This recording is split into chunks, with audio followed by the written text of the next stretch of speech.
Sometimes I tend to get ripped off really bad. So I got these rear knuckles off of a Polaris Razor 800. Got them off eBay, they're used, they're fine. But there's bushings and stuff that go on each end of here. I figured, you know, I'll just go right to the Polaris dealership, I'll buy them brand new. They were just little plastic pieces that go in the end. I was like, oh, it can't be that much.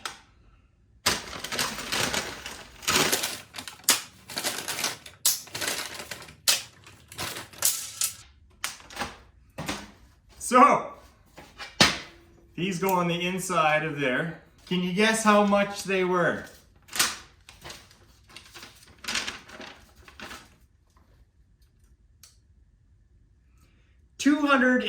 $244. At least spit on it before you frickin' ram it in me. God damn, man, what the hell? But that's not what today's video is about. Today's video is about, we are gonna go to Mike at Srenson Performance and he's gonna show us how he makes the adapters that go from this to a solid 1.25" axle. Let's head to Mike's. All right, we're in Mike's shop. This is one of his CNCs. All these codes. I have no idea what they mean, but he knows what they mean, so that's all that matters. We just pretend to know what they mean, but Yeah. we really don't know what they mean. Yeah. A solid chunk of aluminum. That is freaking huge. It's heavier than I thought. Yeah, it's probably 10-12 pounds there. Yeah, that's crazy. So you gotta deburr the edges first, kind of thing? That's right, otherwise it won't locate properly because you can get a sharp burr. Yeah. But, How many different bits are we gonna use for this? 3. 3? Cool. I'm going to use this one, face it off, and then we're going to go in and bore the hole out with this one. Okay. And then that one we're going back, that goes in, it cuts it to its shape, and then the chamfer. Cool. So something like this is made from a solid block of aluminum. All the little nooks and crannies. That is so cool. Now this is a head up for Shovel head. okay. Cool. Crazy detail. Now the only way that doesn't go anywhere is if you say that's not going to go anywhere. We'd have to crash something into this pretty hard to rip that out. That thing's sensitive, eh? It depends. You got 3 settings. You got fast, and then slower, Okay. and then super slow. That's so cool. And the reason you use a piece of paper so you don't, it'll bite the paper before it bites the aluminum. Yeah. And the paper is about 1.5 thou, 2 thou thick. So then you just compensate for that when you see there Oh, it's. right there. Oh wow. See, so that saves you jamming the cutter and chipping. Yep. chipping.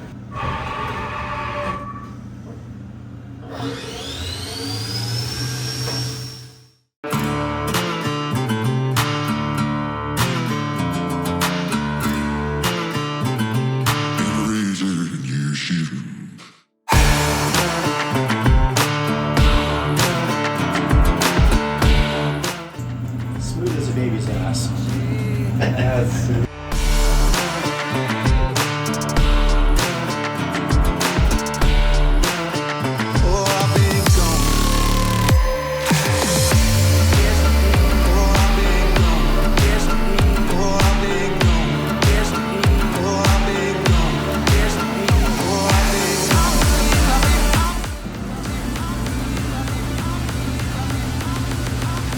so shiny.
that piece that he's making to fit onto here.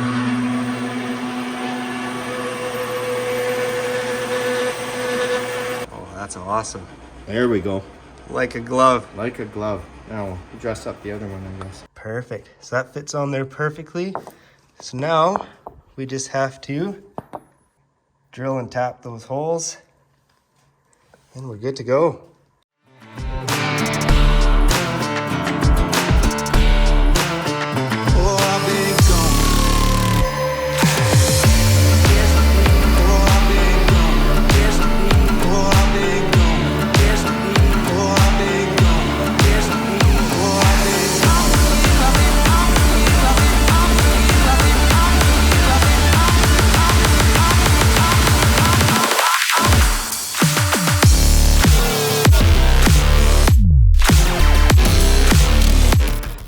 Alright you guys, this is the finished product. I got my rear knuckle on, everything installed. That's what she looks like. So it goes from the CV axle to the 1¼ solid shaft. And these things turned out freaking awesome. Very, very nice. The only thing left is to get the inside broached, so it just puts that notch in there, and then the axle gets notched, so they'll stay put on the axle. But yeah, if you guys haven't followed Mike on his YouTube channel, it's Old Dirty Bastard Garage. Go subscribe and like his channel. He just started the YouTube channel, so he's gonna be uploading a lot of videos of how to build stuff like this and lots of building Harley motor parts, and he just does amazing work. That's gonna be it for this video. Be sure to like and subscribe if you haven't. And if it ain't broken, don't fix it. But if it ain't upgraded, you gotta upgrade it. You guys have a good night.